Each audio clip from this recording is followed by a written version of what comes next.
impossible. And yet... We did it! Let's go!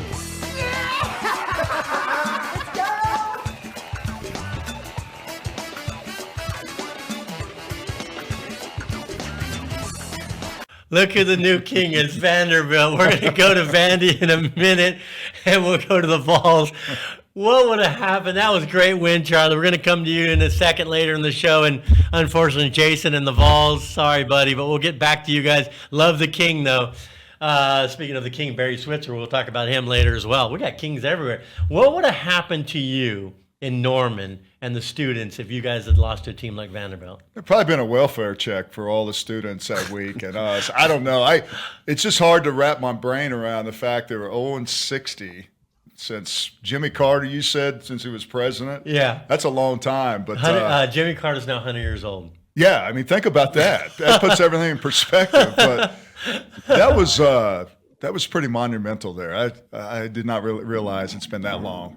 All right. Well, now we're going to also talk about the Aggies in a little bit. But first, we brought you here. It's Texas OU, right? I'm a little disappointed. I know this is a SEC and intense, show. Yeah. But I mean, it's kind of lame. You didn't wear your orange. Last time I wore my orange, why didn't you just wear a tie? Yeah. Well, last time I wore orange, you almost beat me up, and I was kind of nervous. So I think you guys are a little nervous. You guys are getting a little too relaxed. 14.5 points. Come on. Anybody that's ever known the history of this game, it doesn't end up like that. So, all right, you've been waiting a long time for this. Tell me what it's like during the week when you were playing, when it was Texas OU week. There's nothing quite like it. I mean, just the whole week of the preparation and just the fans and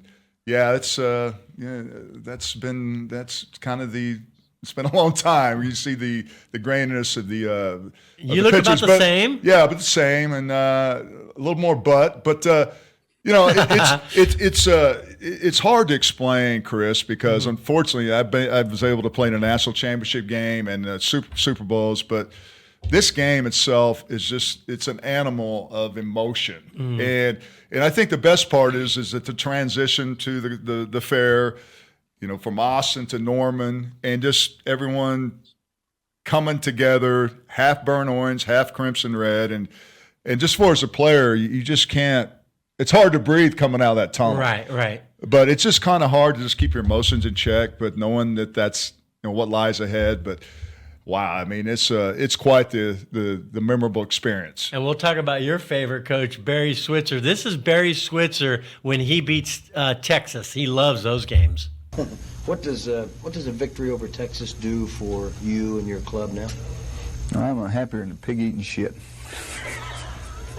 Brought to you by...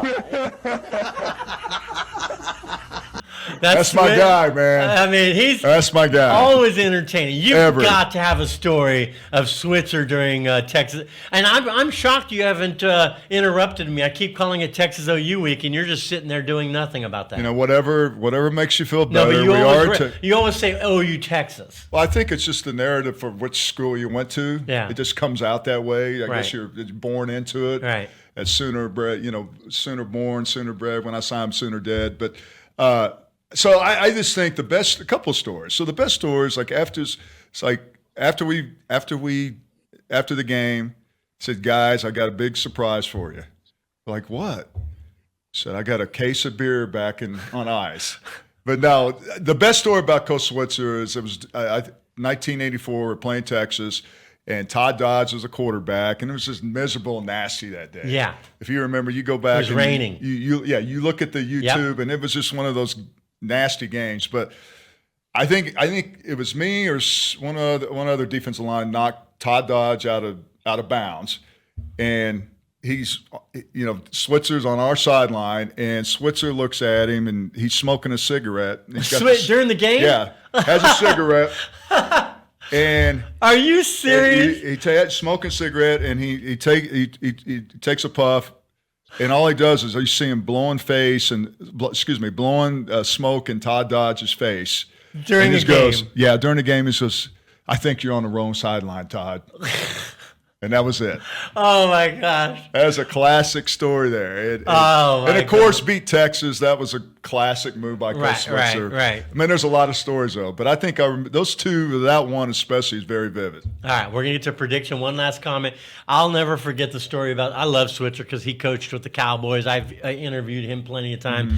But I heard a story, and you probably have heard it as well. Guys, listen to this, Jason and Charlie. During the game, Switzer's beating the heck out of Texas at the Cotton Bowl, and he gets on a payphone at halftime and calls a recruit, says, "You got to come play for us. You watching us right now?" And the recruit's like, "Coach, you got to coach the game." He goes, "We're gonna hang half 100 on these guys anyway. I need you to come play for us next year." True story, right? Well, that was a Billy Sims story. Actually, Billy was playing a game and. Well, he's getting ready. I don't know. He wasn't playing. He was actually watching the game. Texas game. Yeah. And Coach Switzer gets his phone call at halftime. I don't know if it was his uncle, and says, "Hey, you got a call." Billy's like, "Yeah, so who is it?" It's Coach Switzer. And Coach Switzer was calling him at halftime during the game. That is classic.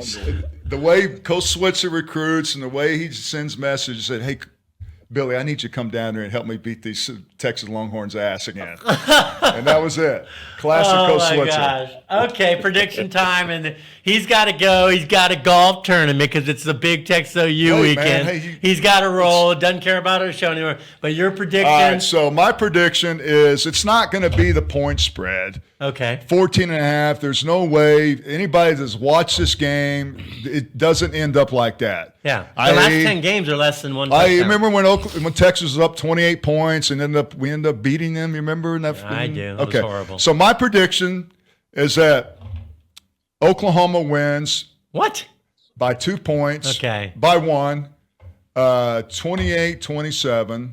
And oh, come on. Horns down. Are you joking me? Come on. That's ridiculous. Sooner Magic. Okay, guys. I'm just telling you right now. He's got to go. He's playing golf. I don't want to offend you. I know that this is kind of offensive to you guys and you do this because you guys have gotten sensitive. But no, I'm okay with that. That'll never change. You always talk about us. I love it. Realistically, I love it. Realistically, this should be Texas's year. Yeah. And if I'm a betting man, I really think Texas beats us, but it's not going to be 14.5 points. Okay. All right. And the fact that he thinks OU's going to win, I think, guys, he's already been drinking before the golf outing. I thought maybe he was going to say I've been hitting the head too many times, but don't go there. Okay. All right. Thanks for coming on. Thanks, brother. Oklahoma, unbelievable. Hook 'em, baby. Hook 'em. This is the way you do it right here. Right here. Yeah. We'll see you Saturday. Thanks for coming on the show. Charlie, we're going to you now. Vandy was going to lead the show, but, of course, Casillas had to take over. Biggest upset in Vandy history. What do you say, buddy? Changing your program? I think it helps, certainly. Yes, it's a big win. My phone was blowing up over the last 2 minutes of the game, like hearing from people I haven't heard from in years, some people I barely know. But I was really impressed with Vanderbilt's poise. I thought Vanderbilt matched Alabama physically. And the fact that Vanderbilt over the years has a tendency to play not to get embarrassed, to play not to lose, and absolutely played that game to win. And even when Alabama, who I think came out listless and not really prepared to play, but in the second half, when Alabama's intensity picked up, I thought Vanderbilt matched it. And I mean, Diego Pavia, I mean, he's a beast. I love seeing the goalposts going 2.5 miles down Broadway. And they took it all the way. Supposedly they took it down 3 miles, okay, down, and they ended up in some river or something. And now they're selling some of the goalposts for alumni to pay back the school and all this kind of stuff. How cool of a scene is that? That was absolutely tremendous to see that this just mass of humanity moving and I mean a Saturday night down on Broadway was, I mean, there's a massive humanity. Look at it, there they are. There's the goalpost. Hey, Charlie, if you were down there, would you have helped carry that? Absolutely. That would have been fun. That would have been fun.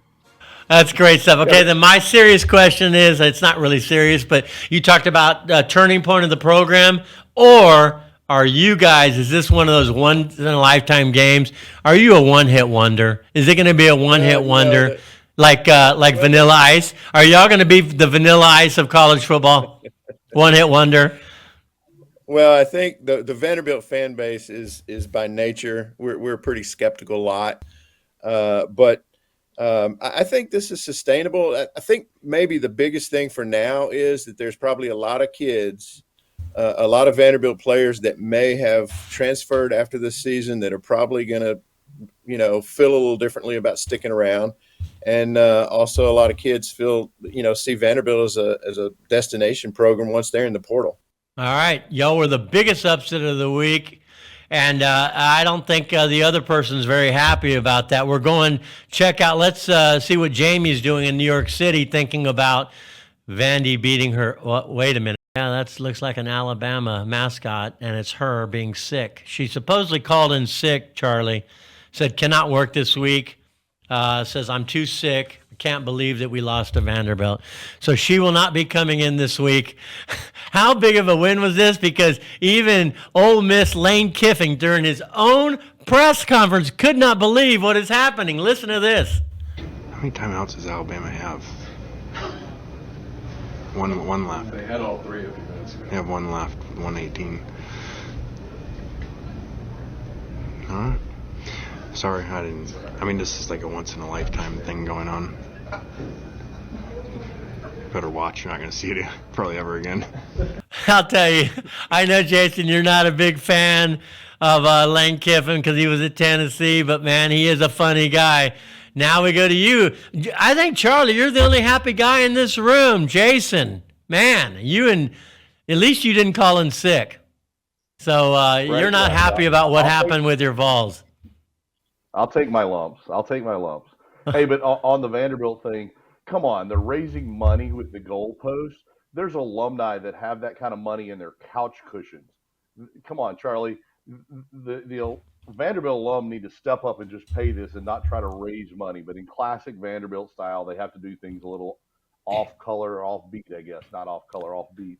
But yeah, Tennessee's loss, man, we could put that on Tennessee and put that on the coaching staff, and there's plenty of blame to go around. There's bad coaching, bad time management for sure. But the bottom line was Arkansas came to play. Arkansas had a better game plan. They had better execution for that game plan. And as they hung on throughout the game, you could just feel that, hey, we could actually win this thing. And the worst thing that you can do when you're an inferior opponent or when you're playing an inferior opponent, which Arkansas is, Tennessee is a better team. I think if they play tomorrow, Tennessee beats Arkansas again, or beats Arkansas rather. But Arkansas believed that they could win, and look what happened. Any given Saturday, that's why we love college football. They deserve that. I mean, it was a huge upset for them. So they deserve to rush the field just like the Vanderbilt fans did. I don't know if the goalpost came down for Arkansas, but, that's what you do. I remember in the late 80s when we beat Florida, I was on the field, took home a chunk of turf. That's just what you do as fans, right? I've actually hung on a goalpost before when we upset Alabama back in the late 80s. I guess that dates me as well, doesn't it?